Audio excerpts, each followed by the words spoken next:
Greetings and salutations, everyone. My name is Kirk Cousins, and welcome to my YouTube channel. Today is the highly anticipated return of our yearly quarterback tier list video. Over the course of today's episode, I'm going to be presenting statistics and sharing my opinion regarding my top 30 quarterbacks going into the 2022 fantasy football season. Now, before we get into all those stats, of course, for many of us who play in a 10 or 12 team league and only have one starting quarterback position on roster, the players between tiers S through D are going to be the primary players you're looking for your starting position. After that, it's just a matter of whether or not you're looking to grab a backup, or for those of you who do play in a 2 QB league or a super flex format, I wanted to go ahead and encompass the top 30 quarterbacks to give you more perspective as to which players I'm more inclined to draft this upcoming season in order to help us all win a 2022 fantasy football championship. Now, speaking of, for those of you who have yet to do so and you're trying to help yourself out, be sure to subscribe to the channel. We're making daily fantasy football content for the entirety of the season, whether it is preparing you for your draft or going into the regular season with weekly rankings, live streams, waiver wire pickups, all of the above in order to help you win this upcoming season. If I'm not mistaken, we're extremely close to surpassing our goal of 60,000 subscribers. Thank you very much for helping us get there, but we're not stopping anytime soon. We're going to hit 60, crush that goal, get to 70, 80K this season. So go ahead, click that button. Thank you very much. Also, before we begin, information that's above my head, let's address that. For those of you who go ahead and travel to the description of the video, click on that link and use promo code Andrew today at Underdog Fantasy when you sign up and make a first-time deposit. Not only will you get a first-time deposit match up to $100, which you can use on the multitude of best ball leagues where you can go ahead, draft a team, and gain experience this offseason prior to your home league's drafting. So when you're in those difficult decision-making processes, you know exactly what to do in order to help yourself win. On top of that, you'll also get my 2022 fantasy football draft rankings for a half and full PPR scoring format. Those rankings will be sent to you within 24 hours, and they'll also be sent to you multiple times throughout the entirety of this summer in order to prepare you regardless of when you're drafting. So every Saturday, I send you an updated list up until September 2nd. So if you're interested in that, be sure to use promo code Andrew today. Now, for those of you who use promo code Andrew, make a first-time deposit between August 25th and August 28th, you will be entered in the giveaway. This upcoming Monday, August 29th at 5 p.m. Pacific Standard Time on the channel, I will be doing a $500 giveaway in which 10 of you will be winning $50 in in-game underdog currency. So go ahead and sign up today, have a chance to win, get those rankings, draft some teams, and do it the underdog way. Thank you very much. All right, with all that covered, let's go ahead and let's begin our quarterback tier list, beginning with the only player that I wanted to put in the S tier.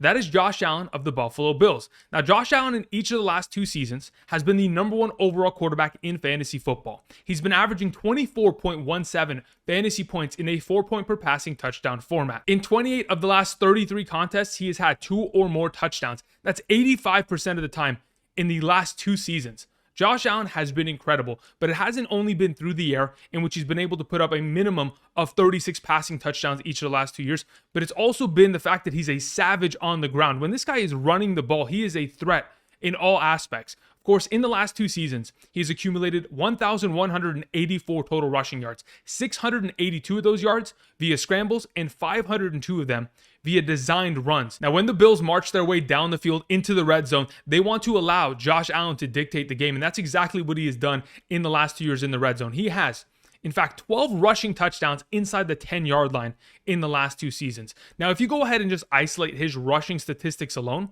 he's been able to put up 202.4 fantasy points from those stats. So in each of the last 2 seasons, he has had an additional 100+ points just from rushing stats. That is what makes him such a unique player, because not only is he just as capable as some of these other pocket passers in terms of the passing touchdowns and yardage that he gains, but the rushing stats only elevates his play and separates him from the pack. Of course, many people are wondering whether or not the absence of Brian Daboll as the offensive coordinator for this team is going to make a big difference. Obviously, Ken Dorsey, who is currently now the offensive coordinator, he has been the quarterback's coach and passing game coordinator for the last couple of years. He's going to replace Daboll. They already have a chemistry. He knows the offense. They're running the same thing. The only thing they've done this offseason is improve this offense by bringing in more offensive linemen. Quisenberry, right tackle. He's a top 5 run blocking offensive tackle in the league. They bring in Rodgers. He's a top 12 run blocking offensive guard in the league, according to Pro Football Focus. So you go ahead and add that on top of the fact that Josh Allen already runs the ball, is already a great passing quarterback. my goodness, he's going to be a great fantasy prospect this year. All right, moving on. Let's talk about the beginning of our A tier. Let's bring in Justin Herbert. Listen, Justin Herbert last season finished as the number 2 quarterback in fantasy football in a standard format. Was at 380 some odd points. Absolutely insane. Since he has become the starting quarterback of the Los Angeles Chargers in 2020, this man has averaged 22.3 fantasy points per game. He's had 23 games of 2 or more touchdowns out of the last 32 contests. That's 72% of the time in which he's having 2 or more touchdowns. Whether it is through the air or on the ground, this is an offense that continues to roll over teams. Last season, they were the number 2 team in terms of total offensive touchdowns with 56, only behind the Tampa Bay Buccaneers, and they were the number 3 team in terms of total passing attempts. This is a top 5 offense that's letting Justin Herbert sling the rock and find a lot of success. On top of the fact that he has an elite offensive line that they're only improving year in and year out, he has the mobile ability to be able to get out of the pocket and get rushing yards and stats. Each of the last 2 seasons, he has surpassed 50 fantasy points just off of rushing stats alone, that being yards and touchdowns on the ground. Overall, he's a fantastic quarterback. He has a pretty enticing division in which he's going to play against. Of course, when you're playing against Denver, Kansas City, and Las Vegas this season, it's a very highly competitive AFC West. It's going to be a lot of shootouts. Luckily for Justin Herbert, he's found a lot of success against his division rivals in the last 2 seasons. In the 12 contests he's played against them, he has averaged 23.71 fantasy points per game. That's a 1.5 higher than his normal average. Seems like a pretty good year is on the way for Justin Herbert. Continuing with the A tier, while we're still on the topic of very competitive quarterbacks in the AFC West, let's talk about Patrick Mahomes. Okay, this is a perfect time to do so because he is the only other quarterback I have in the A tier going into 2022. Now, majority of the conversations we've heard regarding Patrick Mahomes this offseason is whether or not he is going to look the same without Tyreek Hill in the lineup. And again, Tyreek Hill has been fantastic. 2018, 2020, and 2021, those 3 full healthy years for Tyreek Hill. He contributed 285 receptions that led to 3,994 receiving yards and 36 receiving touchdowns. Obviously, Tyreek Hill was incredible over his time with the Kansas City Chiefs, but does Patrick Mahomes need him in this lineup in order to be a relevant quarterback? I think the answer is no, and we've already seen that throughout Patrick Mahomes' career. In the 7 games that he has played without Tyreek Hill since 2018, Patrick Mahomes has averaged 326 passing yards, 2 passing touchdowns, 0.14 interceptions, 27.8 rushing yards per game, and 23.53 fantasy points per game. Obviously, you're going to try to replace the services of a Tyreek Hill with Juju Smith-Schuster. They bring him in on a 1-year deal. They bring in Marquez Valdez-Scantling on a 3-year contract. They draft Sky Moore. They still have Mecole Hardman. They still have Travis Kelce. They've got a plethora of running backs in this backfield that are obviously going to be rotating. I mean, this is still going to be a very competitive team behind a great offensive line. They're only building, and I really do believe Patrick Mahomes is going to continue to sustain his level of excellence even without Tyreek Hill in the lineup because he's already proven that he can do so. Last year, a lot of defenses gave Patrick Mahomes some problems, but ultimately he's still able to put up over 4,800 passing yards, had himself 37 passing touchdowns, was able to get himself over 50 fantasy points on the ground in terms of rushing yards and touchdowns last year. He's just a perfect combo at the quarterback position on top of the fact that last year he had a career high in passing attempts. If those numbers continue to sustain at that level, he continues to throw the ball 650 plus times a year, those fantasy points are certainly going to be there. Moving on, let's talk about the beginning of our B tier. Lamar Jackson, my number 4 quarterback going into this season. Now, prior to his injury last year, from weeks 1 through 13 in the first 11 games of his season, he was averaging 21.71 fantasy points per game and was the number 7 quarterback at the time. Now, in comparison to like the 2019 Lamar Jackson year or even 2020, this was a little bit of a dip, but we have to take into account the fact that this team was being forced to pass the ball more than they ever had. In fact, Lamar Jackson was on pace for throwing for 4,400 passing yards, 25 passing touchdowns, while also still having 1,100 plus rushing yards and 3 rushing touchdowns. He would have been, if he continued with that pace, the number 4 overall quarterback in fantasy last year with about 365 plus fantasy points. Now, obviously, going into this upcoming season, we may see those passing numbers take a little bit of a dip because last year from weeks 1 through 13, again, in those 11 games, he was throwing the ball nearly 35 times per game. Now, if you compare that to 2020, where he was only throwing the ball on average 25 times a game, now, if they're going to get back into that conversation of allowing Lamar Jackson to just sling the ball and be that dual threat quarterback that's going to run for 1,000 yards and also throw for 30 touchdowns, then we're talking about an even better quarterback than where I have him at. Obviously, the talent that surrounds him in terms of the receiving core isn't at the top level. Obviously, Rashad Bateman is going to be good, and Mark Andrews is going to do what he does. But I think they're going to take a little bit of a step back in terms of allowing him to throw it as much. Maybe they'll meet him halfway, 30 attempts per game. But as soon as J.K. Dobbins is at a full capacity, they're going to get back to running the ball and dictating the games on the ground and with their defense. Either way, Lamar Jackson, a fantastic quarterback option, a guy that is going to continue to run for a lot of yards and a lot of touchdowns and accompany that with a pretty good passing threat. Moving on, the only other quarterback I wanted to mention in the B tier, my top 5 quarterback, my number 5 specifically, Joe Burrow. Again, I've talked about a lot this offseason the fact that I expect Jamar Chase and T. Higgins to both be top 12 wide receivers. And the primary way that that's going to be accomplished is via Joe Burrow. Now, you've gone ahead and you've reassured his offensive line. You're bringing in 4 new starters. And, I mean, a lot of the money is going to be spent and allocated in that direction in order to protect this quarterback that, again, is still on a rookie deal and is still going to be kind of pushing towards that Super Bowl run. They want to get back there. So if they can continue to protect him, that's going to be the most important thing for this offense. Again, let's not forget, last year, Joe Burrow was the most sacked quarterback in the National Football League. He was sacked 51 times last year, and when you compare him to all other quarterbacks in the National Football League, he had the 5th fewest amount of time in the pocket to throw the ball in terms of the amount of pressure that was sent in his direction. So you shore that up. On top of the fact that even with all the pressure that Joe Burrow saw last year, he was the number 1 quarterback in football with a 70.3% passing completion percentage with 150 attempts minimum. And when we look at the adjusted completion percentage at the quarterback position, he was even better. He was number 1 again with a 79.4% passing completion percentage. My goodness, Joe Burrow is a fantastic quarterback. Last season, from weeks 1 through 17, was the number 5 overall quarterback in fantasy, averaging 19.64 fantasy points per game throughout those 16 games. I think Joe Burrow's in a fantastic position to elevate his game, go for that 5,000 passing yard, 40 touchdown season, and certainly make a bigger name for himself. Moving on, we have Jalen Hurts beginning our C tier. Now, even though it is considered the quote-unquote C tier, he is still my number 6 quarterback. Do not get this, entangled in your mind the wrong way. Jalen Hurts is on the thumbnail for a reason because I have the utmost confidence of his potential success in 2022. Now, prior to his injury in 2021, from weeks 1 through 11, he was an incredible fantasy prospect, putting up 22.55 fantasy points per game. That made him the number 1 overall fantasy quarterback throughout that span of time. Now, if Jalen Hurts was just able to stay healthy and continue course, he was going to be in a perfect position, mainly because last season, that strength of schedule for that team was extremely easy. And luckily for 2022, Jalen Hurts has the 4th easiest strength of schedule at the quarterback position. Those early games, those late season games, I mean, it looks like the Eagles are probably winning this division. And with how great their offensive line has been, how great their rushing attack has been, and they've gone ahead and allowed Jalen Hurts to take over, especially down on the goal line. Let's not forget, with inside the 5-yard line last season, Jalen Hurts had 13 rushing attempts. That's 6th most amongst all players in the league last year. That led to 7 rushing touchdowns. I mean, when you're talking about a quarterback that's going to run as much as he did last year, and throughout his entire career has averaged 9.34 fantasy points per game just off of rushing stats alone.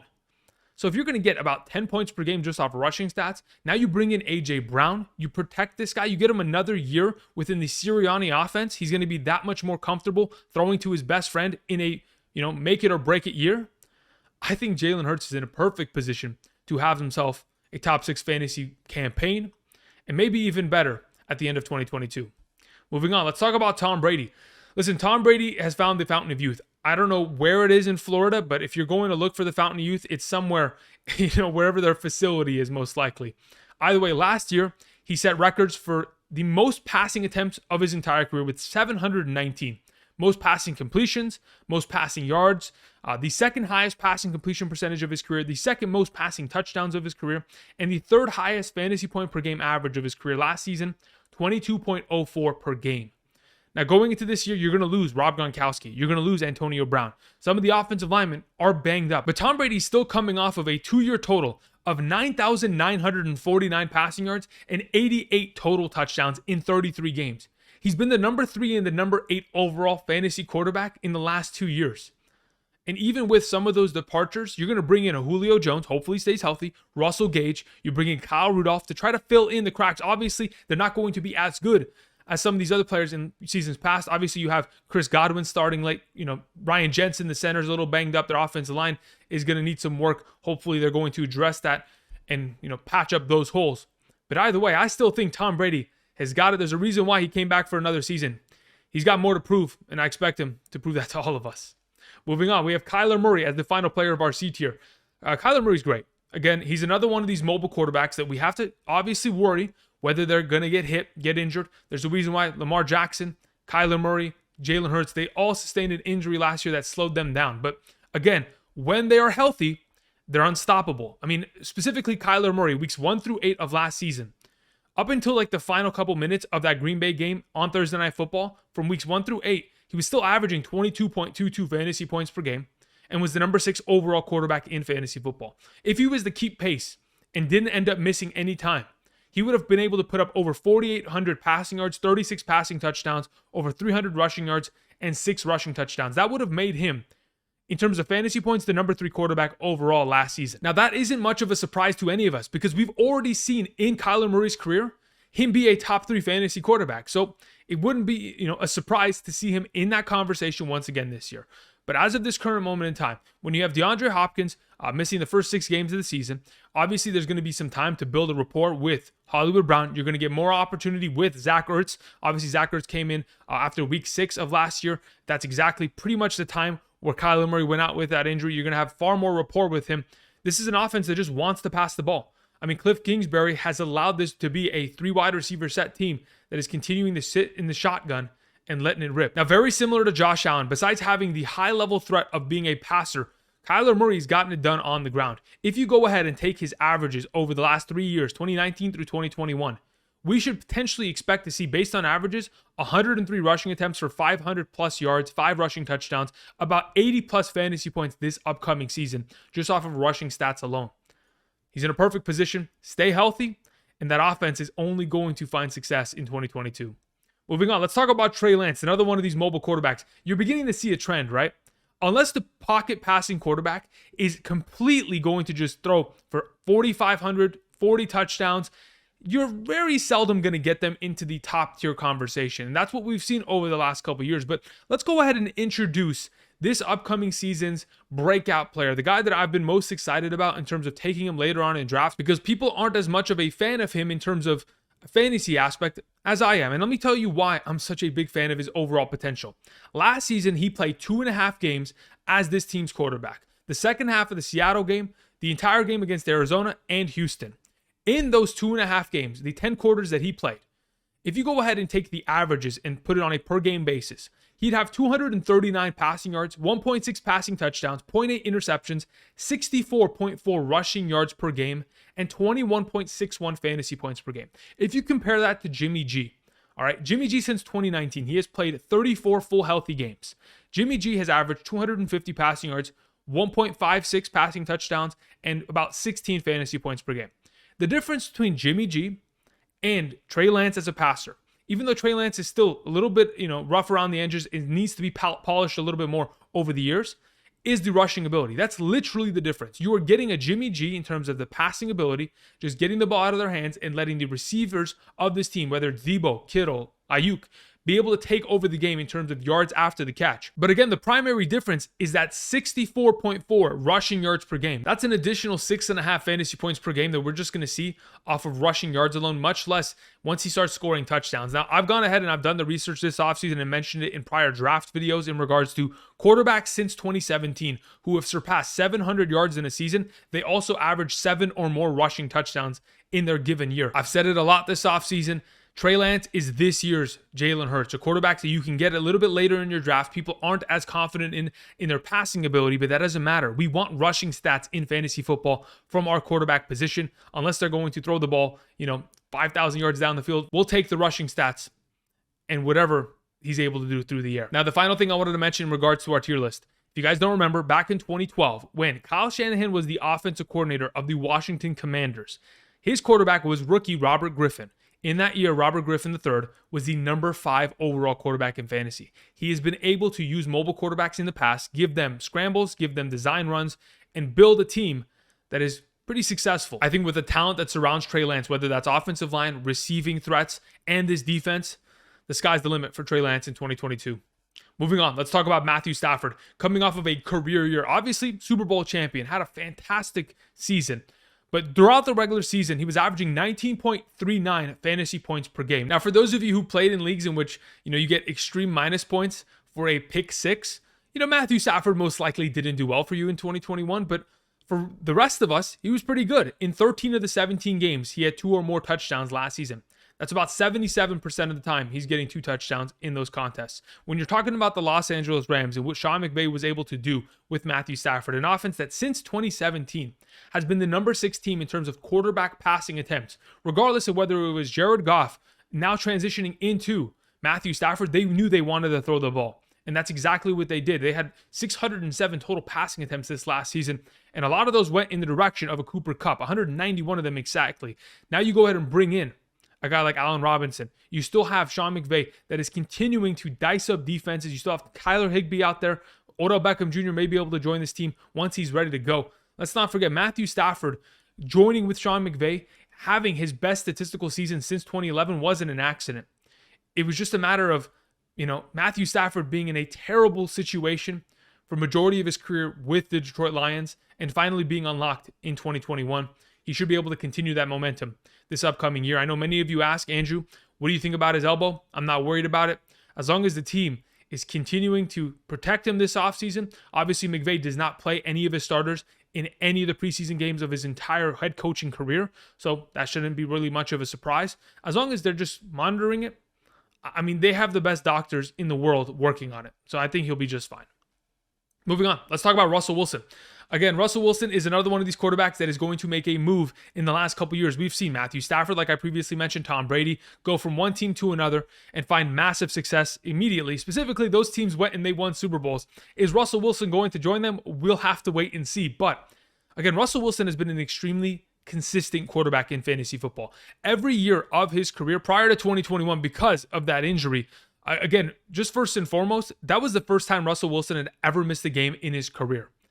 First time he'd ever been injured at that capacity. So prior to that, he's always been a QB1, top 12 at the position. Now, when we look at his statistics from 2017 through 2020 as an entire whole, he was putting up a minimum of 3,400 passing yards and 34 touchdowns per year throughout those seasons. On top of the fact that he was averaging 20.72 fantasy points per game in those 75 games, while only throwing the ball 31.62 times per game. Now you bring in Nathaniel Hackett, the new head coach of the Denver Broncos, the former offensive coordinator of the Green Bay Packers. You're going to bring in a West Coast scheme in which they're going to be heavily throwing the ball. Again, like I just mentioned, they were only throwing the ball in the last 5 years with Russell Wilson about 32 times per game.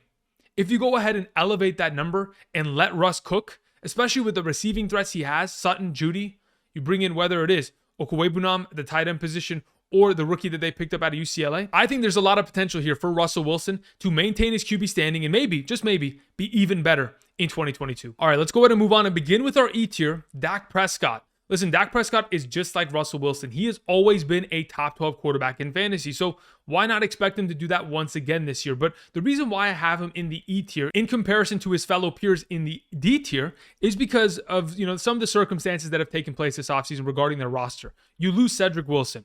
You lose Amari Cooper. You lose the fact that you will not have your all-pro left tackle, Tyron Smith, available. Michael Gallup is coming off of an ACL injury. Zeke, obviously, is getting towards the back end of his career. And the defense has lost a couple pieces and may not be as great as they were last season. Again, that defense was dominating games and giving them a lot of short field opportunities based on the turnovers and the 11 interceptions that Trayvon Diggs had. But going into this upcoming season, I still have confidence that he's going to maintain a QB1 standing. In the last 3 years, 2019 through 2021, in the 36 games that Dak Prescott has played fully, no injury kind of knocking him out of that game, he's averaged 21.68 fantasy points per game.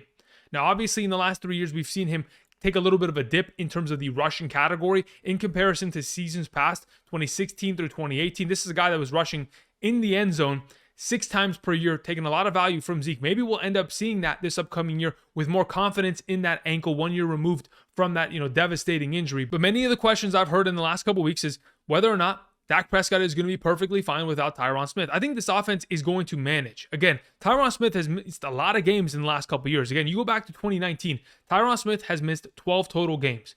In those games, Dak Prescott has averaged 310 passing yards and 2 passing touchdowns with a 68% passing completion percentage. Yes, the left tackle is important, but when it comes to talent like Dak Prescott in a great offense, obviously, he's still a QB1.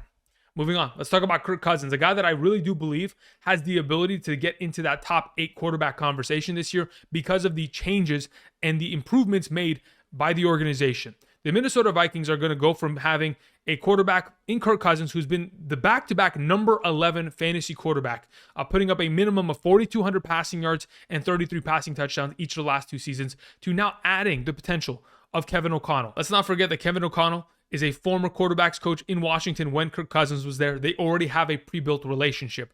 Kevin O'Connell also is coming from a Sean McVay offense in which he was the offensive coordinator for the Super Bowl winning champs last season. He's going to bring in an offense that is only going to help Kirk Cousins be the pocket passer and continue to develop in the direction of getting towards 4,500 passing yards, 40 passing touchdowns, allowing Justin Jefferson to be the Cooper Kupp of this offense. There's a reason why we all expect Justin Jefferson to be a top 2 wide receiver this year. And it's not by accident that the new offensive-minded head coach is making that big of a difference. Again, the Rams last season, they targeted their wide receivers the most amongst all teams in the National Football League last season. 451 of their 607 total passing attempts. It's about 75% towards the wide receiver position. They're going to let the ball rip. And obviously they still have Dalvin Cook in the backfield, a decent defense. Hopefully they won't play as well this year so that we may get more shootouts for Kirk Cousins. But again, this has been a very consistent quarterback, a guy that has thrown 2 or more touchdowns in 24 out of the last 32 games at 75% of the time. Kirk Cousins is in a great position. I have him just outside of the top 12, but hopefully, he's able to eclipse that and get into the top 12 conversation as we typically see him every year. Moving on, we have Derek Carr. All right, Derek Carr is getting some massive upgrades, but Derek Carr in the last couple of years hasn't been as successful as a Russell Wilson, a Dak Prescott, an Aaron Rodgers, a Kirk Cousins. Yet I still have him in this tier because Derek Carr, even though he's been the number 14, 13, and 16 quarterback, he's been relatively consistent with terrible offensive options at his disposal. Now you go ahead and you get rid of Gruden and you bring in the offensive mind of Josh McDaniels, the former offensive coordinator of the New England Patriots since 2013. I mean, this offense is going to be completely different and is only going to help Derek Carr, a guy that last season had career highs in passing attempts, passing completions, and passing yardage. Now you go ahead and you add an offensive-minded head coach in comparison to what Gruden was trying to, I don't even know what they were trying to do, to be honest. I'm not even going to try to explain it at this point. And then you bring in his former college teammate, one of his best friends, Davante Adams, to be his number 1 receiving threat. On top of the fact you already have Renfro playing at an elite level. Darren Waller is one of the best tight ends in the National Football League. And the defense has been pretty suspect over the last couple of years in terms of giving up a bunch of points, which is only going to allow more shootouts, especially in a tough division. Derek Carr, in my opinion, elevates from being in that middle teens range to kind of being in that spot, but moving up just slightly because of the additions to this offense.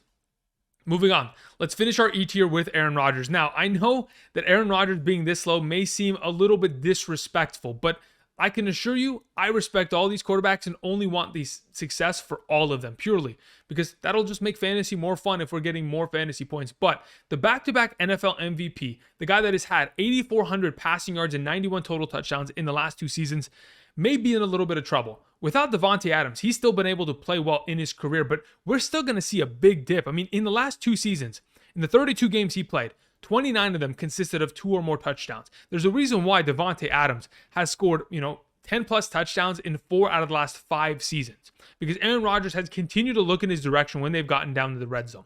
And I'm not saying that Aaron Rodgers is going to take a massive dip in terms of his, skill. He's still going to be extremely skilled, but the receivers that surround him, he doesn't have Kelsey's or Juju Smith-Schuster's. He has Romeo Doubs. He has Sammy Watkins, Randall Cobb, Alan Lazard, Robert Tonyan. These aren't receiving threats that I'm, particularly excited about in terms of being number 1 options of an offense. They are complementary pieces, which makes me a little bit worried. Now, even though Aaron Rodgers, throughout his career, in the 8 games that he's played without Adams in the last 3 seasons, he's still averaged 23.3 fantasy points per game, similar numbers to a Patrick Mahomes. I'm just not as bought in. I'm thinking we're probably going to see Aaron Rodgers from 2019, the guy that had over 4,000 passing yards, but only had 27 passing touchdowns. I don't think we're getting to that 47 passing touchdown range. I don't think we're getting to 40. Now, I could be totally wrong, and hopefully I am. But at this moment in time, I'm not as bought in on Aaron Rodgers as many others are. Moving on, let's talk about Matt Ryan, beginning our F tier. Matt Ryan is probably like the last quarterback that I'm willing to draft in a draft as my QB1. that would be relatively late on top of it. But when we're talking about 2 quarterback leagues, this is the guy that I probably want as my second quarterback. If I'm trying to execute that hero quarterback strategy where I'm taking one in my first 4 rounds and just waiting on my second quarterback. Nonetheless, let's talk about Matt Ryan. Last season, when he had Calvin Ridley in the lineup, and the reason why I make that distinction is because that's when the offense was purely at its maximum capacity and putting up a great amount of points. Through weeks 1 through 7, in the 6 games he played with Calvin Ridley, Matt Ryan was averaging 278 passing yards, 2 passing touchdowns, and 17.9 fantasy points per game. He was the number 15 overall quarterback in terms of fantasy points per game average throughout the first 7 weeks of the season. There's a lot of potential here for Matt Ryan to join an offense like the Indianapolis Colts, who Carson Wentz was able to go for 3,500 passing yards and 27 touchdowns last year and be the number 13 overall quarterback in fantasy. So the fact that you go ahead and you add Matt Ryan into a team that has a steady offensive line that is going to protect him. For those of you who aren't aware, Matt Ryan was the 5th most sacked quarterbacks amongst all last season. And you go ahead and you add Michael Pittman Jr., Pierce, Campbell, Taylor, Mo Alley Cox. And yes, these weapons aren't Julio Jones or Calvin Ridley, but it's honestly an upgrade from in comparison to what he was dealing with last season when Cordero Patterson and Kyle Pitts were his primary 2 targets on a weekly basis. Now, obviously, like Russell Wilson, we see another one of these quarterbacks moving. And we've seen quarterbacks in the last couple of years move and find immediate success like Matthew Stafford and Tom Brady. So why not a Matt Ryan finding a lot of success in the Indianapolis offense around a team that should be making the playoffs and winning a lot of games this year? All right, moving on. We have Tua Tongaviloa being our number 17-ish quarterback at this point. Now, 3 particular stat lines I want to mention as to why I'm confident in this, quarterback and this offense. Again, first and foremost, they get an improvement at the offensive line. They bring in Tyreek Hill, and they have Mike McDaniel as the head coach / offensive coordinator, the offensive mind behind this entire scheme. Now, when you look at what Tua has done in his career, in his first 16 starts in the National Football League, he totaled 3,796 passing yards, 24 passing touchdowns, and about 270.5 fantasy points. Obviously, a lot of those points also came from the ground, 5 rushing touchdowns, 187 rushing yards on 65 attempts. But if you compare his first 16 starts to Kyler Murray's, Kyler Murray had 3,722 passing yards, 20 passing touchdowns. But the only reason that Kyler Murray had 15 more fantasy points was because Kyler is a rushing threat, 544 yards, 4 rushing touchdowns his rookie year. Otherwise, there's only a 15-point gap in between Kyler's rookie season and Tua's. Yet a lot of people look at Tua and think, well, he's just not cut out for this league. He's a couple years and he's done. I mean, to be honest, Tua's a lot more talented than people give him credit for. And even if you compare Tua to perhaps the San Francisco quarterbacks of last year, whether it was Jimmy G or Trey Lance, the combination of the two last season, those 2 quarterbacks combined for 4,400 passing yards, 25 passing touchdowns, 200 rushing yards, 4 rushing touchdowns, 292 points. You don't think that Mike McDaniel can elevate Tua to being like a Jimmy G, to being a quarterback that can be in that top 16, 17 conversation every single week and being able to put up a lot of touchdowns because of his skill, but mainly because of the receiving threats of Jalen Waddle and Tyreek Hill after the catch? I think those 2 options are definitely going to elevate his game and only gives me more confidence when I'm thinking about Tua this upcoming season. Moving on, let's talk about Ryan Tannehill in the F tier. Ryan Tannehill has been extremely consistent since he has joined the Tennessee Titans and became their starting quarterback. Throughout the last 43 games that he has played for them, he's averaged 236 passing yards, 1.77 passing touchdowns, and 19.34 fantasy points per game. Now, obviously, a lot of his production in the last couple of years have been found via the rushing yards and the rushing touchdowns. When you have Derrick Henry on the goal line, the quarterback boot option is always on the table, and Ryan Tannehill, as a mobile threat, has been able to accomplish that. If you go ahead and then in the last 3 years take a per-game basis, what we could potentially anticipate this upcoming year is about 57 attempts for 283 rushing yards and 7 rushing touchdowns. Again, he has been in that 7 to 8 rushing touchdown range each of the last 3 seasons, which is only going to elevate. That's about 70 fantasy points alone from rushing stats. Now, last year, he only had Henry for 8 games, only had Julio for 10, A.J. Brown for 12, and they didn't have Jonnu Smith because he signed the offseason away and went to the New England Patriots just to sit there on the bench. This upcoming year, they retool the offense. They have Robert Woods, Treylon Burks, they bring in Phillips, they bring in Hooper. They're going to get a lot more out of their wide receiver core if they stay healthy. I understand Ryan Tannehill was extremely inconsistent last year, but at this current price and this current range at this ADP, Ryan Tannehill seems like a decent quarterback 2 option in a multi-quarterback league. Moving on, let's talk about Jameis Winston. Now, prior to Jameis Winston going down with his injury last year, weeks 1 through 7 was averaging 2.17 passing touchdowns per game, 17.86 fantasy points per game. Though his passing touchdown yardage wasn't fantastic, he was still the number 17 overall quarterback throughout the first 6 games of his season in 2021. Now, for those of you who don't recall, this was all while Marquez Callaway and Deontay Harris were his number 1 and 2 receiving options at the wide receiver position. Specifically, throughout the first 6 games of the season, Marquez Callaway only had 16 receptions, while Deontay Harris only had 12 receptions. With those being your top 2 receiving threats, and he was still averaging 2 or more touchdowns per game and a pretty good stat line, you bring in Michael Thomas, Jarvis Landry, you bring in the threat of a rookie like Chris Olave that's only going to elevate this offense, Adam Trotman healthy, fully ready to go. My goodness. I think Jameis Winston's in a good position, and hopefully he's rehabbed and ready to go off that ACL injury, because it's going to be an identical offensive scheme. You still have Pete Carmichael, the same offensive coordinator since 2009, still with the New Orleans Saints, even though Sean Payton has left. It's going to be a similar scheme, and hopefully Jameis is going to be able to take advantage of that. Moving on to the final quarterback I wanted to mention in the F tier. Let's go ahead and let's talk about Trevor Lawrence. Trevor Lawrence is a former 2021 number 1 overall pick. And even though he was kind of fed to the wolves last season because of Urban Meyer, his lack of urgency to at least do anything in the matter of coaching, Urban Meyer is just a complete joke. But when you look at the weapons and the threats that this offense had and the scheme that they were running and what they're potentially going to see this year. I mean, last season, his leading receiving threats were Marvin Jones, which they'll still have, Laviska Shenault, Laquan Treadwell, and a combination of Dan Arnold and James O'Shaughnessy at the tight end position. Really nothing that I'm too excited about. But now that you go into 2022, they bring in Christian Kirk, Zay Jones. You have Travis Etienne coming back from injury. Evan Ingram's going to be there. Marvin Jones is still going to be there, who is still going to be that big body threat down the field. There's just only improvements. You bring in Doug Peterson, who allowed Carson Wentz, who many of us think isn't great, to still be a quarterback that could throw for 27 or more touchdowns in a given year when healthy. I think Trevor Lawrence, behind a lackluster offensive line, still has the mobility aspect to get out of the pocket and use his legs to get yardage. Again, this is another one of these quarterbacks that could very easily run for 400 yards in a given season and get themselves a couple rushing touchdowns down in the red zone. Moving on, let's talk about the beginning of our G tier. Jared Goff. G is for Goff, I guess. I don't know, man. Jared Goff, I think, is going to have a little bit of a bounce back season. I know in seasons past with Sean McVay, he was incredible, like, top 7 quarterback, top 12 quarterback in multiple seasons. But, last year with the injury he sustained, with the change of the offensive coordinator, the play calling, all of that, it was just pretty unstable for Jared Goff. Obviously, we still think he is a decent fantasy quarterback, but the lack of a rushing threat does limit his overall potential. That being said, when you look at the last 5 games of Jared Goff's 2021 season, he was averaging 225 passing yards per game, 2.2 passing touchdowns, and 16.5 fantasy points per game, with nearly a 70% passing completion percentage.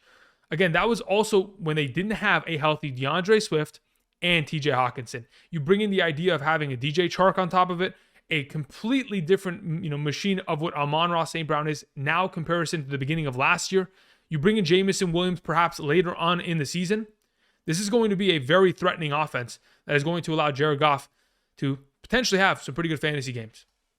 Moving on, Davis Mills. Listen, I may be the only person that believes in Davis Mills at this capacity, but I really do think he is a lot better than people give him credit for.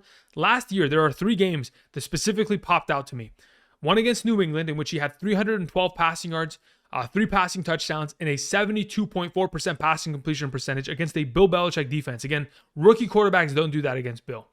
He also had a game against the Los Angeles Rams last year, in which he had 331 passing yards, 1 passing touchdown, and a 67.3% passing completion percentage. Again, rookie quarterback shouldn't do that against the Rams, especially with Jalen Ramsey, Aaron Donald getting after you. And then he had a great game in Week 18 against the Tennessee Titans, in which still 300 passing yards, even though the passing touchdowns weren't there. I'm not too worried about it. We're talking about a better defense overall. Another one of these playoff teams that we continue to mention, in which he had a 70% passing completion percentage against them.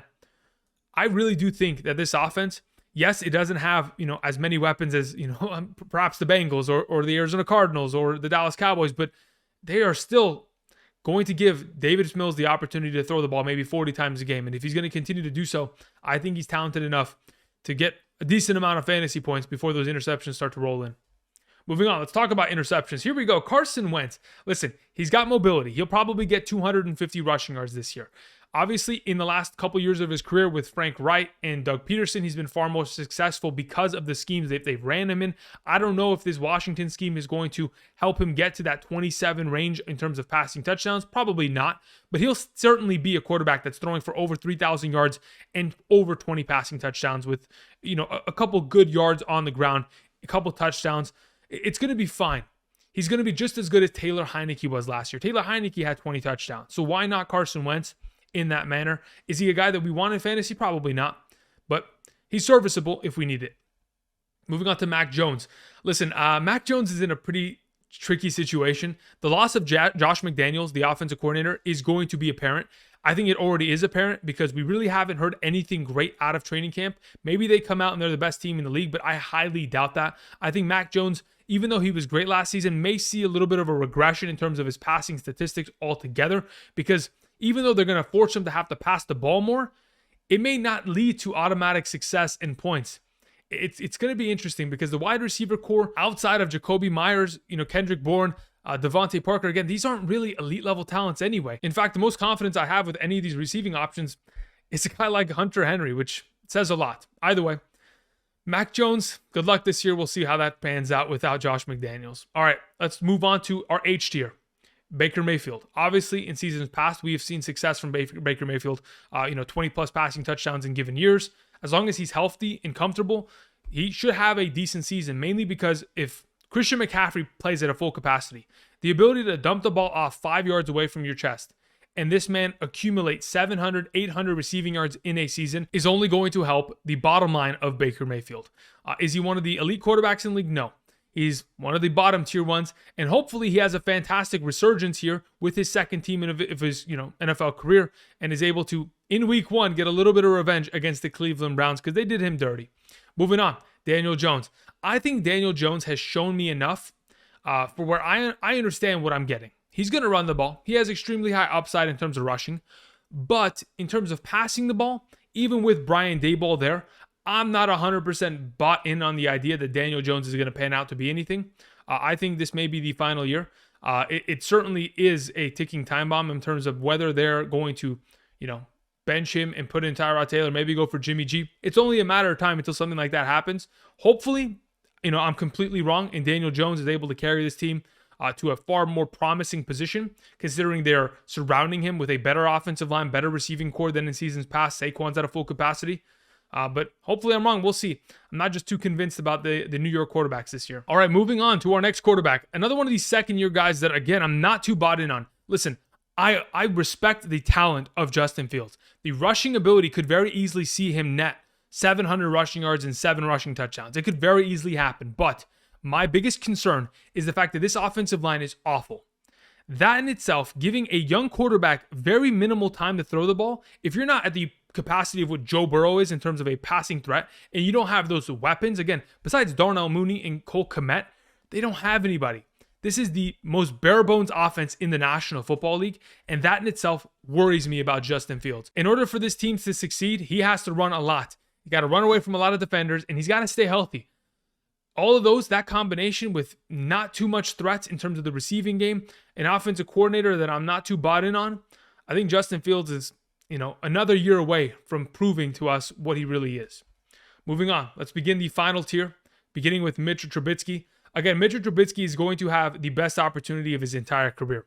Again, in seasons past, I think 2018, he was the number 15 overall quarterback in fantasy. We've seen him be decent, but this is the best offense, the best head coach, the best offensive coordinator, the best defense, the best team he's ever played on.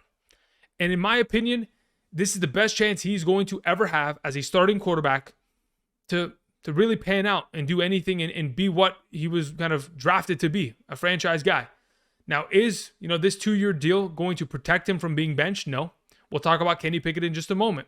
But as of right now, Mitchell Trubisky should dominate majority of the season until he realizes that he's playing too well and then decides to mess it up. Hopefully that's not the case. Hopefully he's able to elevate all of the fantasy options of this offense, but we've seen him struggle at times throughout his career.